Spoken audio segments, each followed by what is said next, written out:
Yep. Right, rode all the way from Seattle into beautiful downtown San Diego.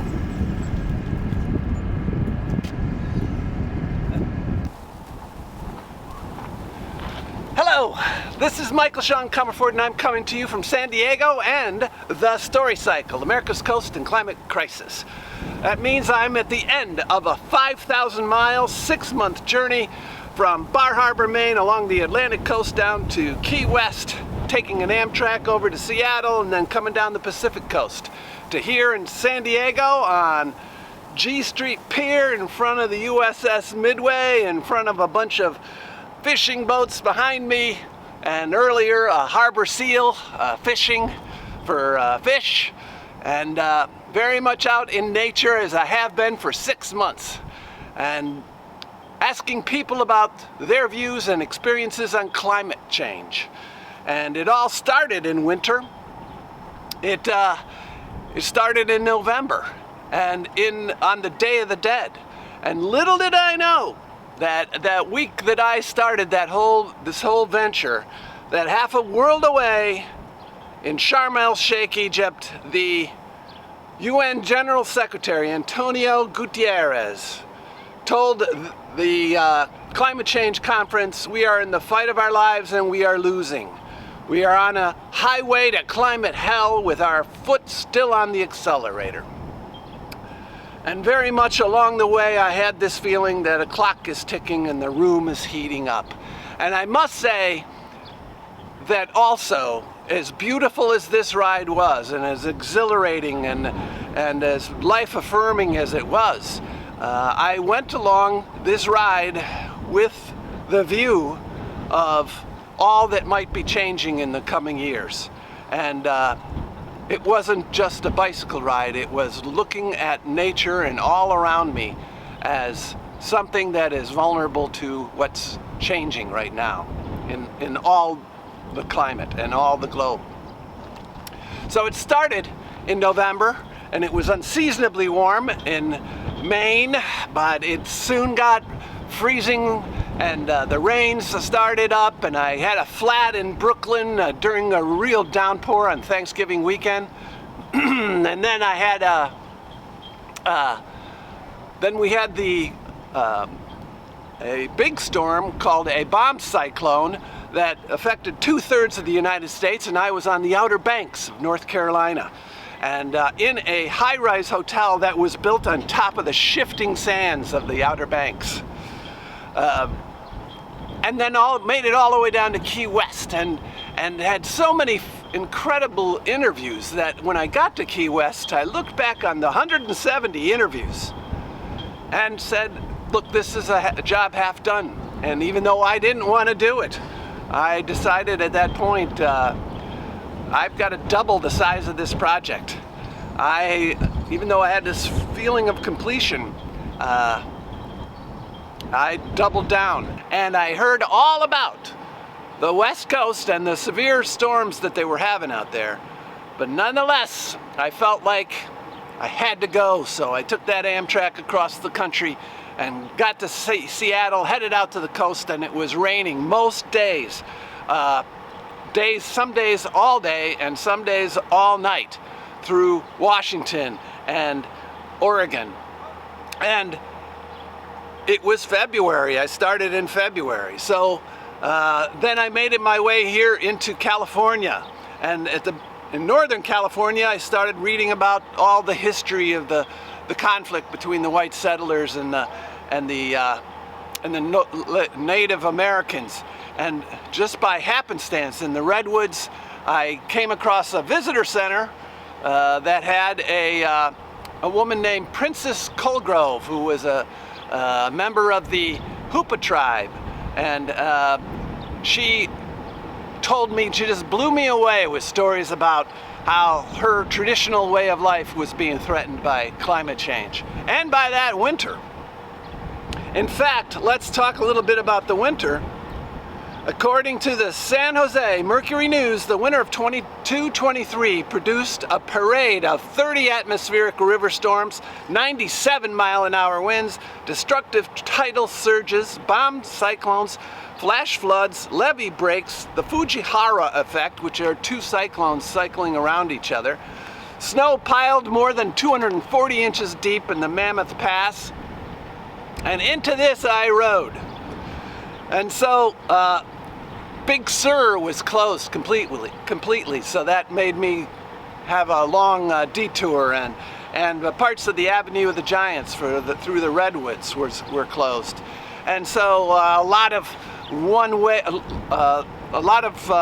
1 routes were cut off just into one lane, and I had to wait until the construction crews would let me go through, and I had long conversations with those young men holding the signs.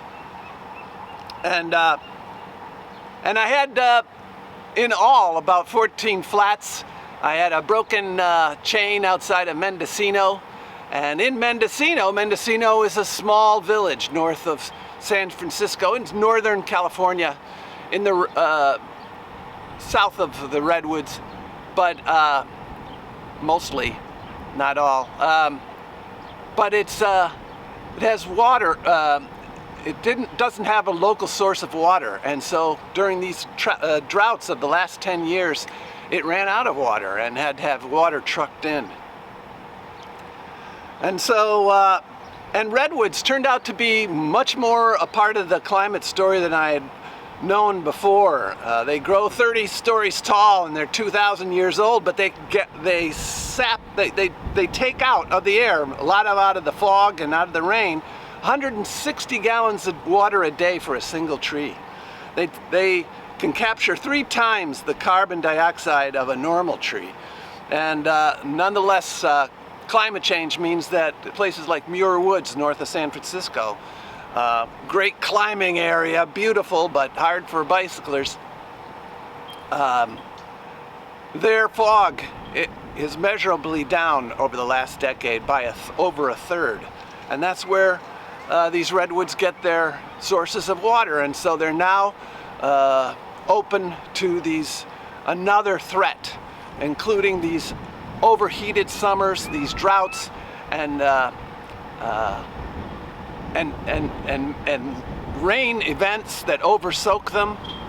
And so it's another one of these things that are threatening the redwoods, which are part of the story here on the West Coast. And the West Coast, of course, I saw a lot of real estate values that were sky high in cost, and insurance that's a problem, but people were dying to live by them, and they all seem to be aware of climate change and the rising sea levels and erosion, and Highway 1 itself may have to be moved. However, the draw of the ocean is so strong, people are just dying to be near it. And in Bodega Bay, north of San Francisco also, I pulled over to talk to a beekeeper and a roadside honey entrepreneur. And I rode along the San Andreas Fault through Point Reyes and across the foggy Golden Gate Bridge into San Francisco. And in San Francisco, I interviewed George Sheehan, who was the spokesman for the environmental department there. They want to be zero waste. They have electric vehicle policies. They have a variety of green policies throughout the city. One of the most progressive cities in the world when it comes to climate change. And Sheehan, is a climate optimist. And I'll tell you more about that in the end. I went through Salinas, and I saw a bit of Steinbeck country in the flooded Central Valley, and I went to San Luis Obispo, and I stayed for an international film festival and watched 3 films that had climate change themes in them. More international awareness and local of climate change. And when I got to Santa Barbara, one of the great cities of America that I hadn't really understood how great it is, I would not leave until I got a hold of an academic. I interviewed some wicked smart students, but I had to get a hold of an academic because Santa Barbara has the largest environmental studies program in the United States, for sure, and is the place that started the Earth Day movement. And so there were interviews along Malibu, right near these celebrity homes and multi-million-dollar beach homes. And the famed Santa Monica Pier with the steel roller coaster at the end of Route 66. And I rode another slow journalism project from Chicago down to Santa Monica and asked everybody about COVID in 2021. And I published the book in 2022 called Beast of Main Street, a spectacular book. And so I continued to ride along the sandy beach path outside of Los Angeles, and I watched those planes from LAX take out over the beaches there, and I rode past those 6 refineries they have along there, and numerous oil and gas drilling platforms, and watched those tankers just milling around off the shore there, waiting to get into Long Beach. And then I went into Long Beach and I interviewed people by their aquarium, and I interviewed a State's Parks employee about cleaning up Huntington Beach, and I interviewed a father and daughter in Laguna Beach, and a hostel manager in San Clemente whose life ambition was to, at that point, no more than just to learn how to surf. And yet, she said, my worry about climate change is near a 10. So looking back, I see a nation where 40% of the United States lives along Pacific and the Atlantic coastlines. And these are all more prone to high tide flooding, hurricanes, sea level rise, erosion, and climate change. And that this all translates into societal issues such as for recreation, for water quality, for safety, for coastal population, for animal habitats, and for economic growth. And so these are big, big interviews, and I had another 100 interviews along here on the Pacific coast. So I had a total of 270 interviews in all. And what it all means, I don't know yet, because as I said during my last Route 66 slow journalism project, I paraphrased Kierkegaard, life can only be understood backwards, but it must be lived forwards. And only by looking back on all these videos, I'm gonna come back to you with a book and hopefully some deeper meanings and themes that will arise from the voice of the crowd. And here I'm going to read a bit because I want to get this straight. I need to thank the University of Florida Samuel Proctor Oral History Program, which supported the venture by archiving and editing the interviews. And mostly I owe a deep debt of gratitude to the program head, Dr. Paul Ortiz, and to Deborah Hendricks, the program's digital production, film producer, and oral history instructor.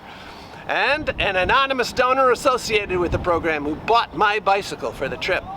And I say thank you to every one of the people that were on the Atlantic and Pacific coastlines who shared their climate experiences from widely different ecospheres and points of view, speaking in accents as wildly different as the Maine accent and the Malibu accent. And they were standing on coastlines that are going to see the most dramatic changes. So this was a wild winter, a wild one, and maybe a sign of the times to come. And that is why I say this story cycle is part journalism, part oral history, and part art. And despite the seriousness of the topic and the likelihood of more harsh times ahead, the journey turned me into a bit of a positive person on the climate, a climate optimist. I have a renewed sense of faith in our fellow humankind, and I have awe and reverence for the natural world I bicycled through and witnessed. And as Carl Sagan, the late physicist, once said, I have an enhanced sense of appreciation for the beauty of life and the sheer joy of being alive. So thank you for following us along this audacious and unprecedented journalism project, and its attempt to understand the climate's the zeitgeist in these times and on these precious coasts. And if we are on a highway to climate hell, maybe this slow bicycle ride along the Atlantic and Pacific coastal highways will provide clues to some potential off-ramps. And so I say thank you and stay tuned, and I'll see you out on the road. Thank you.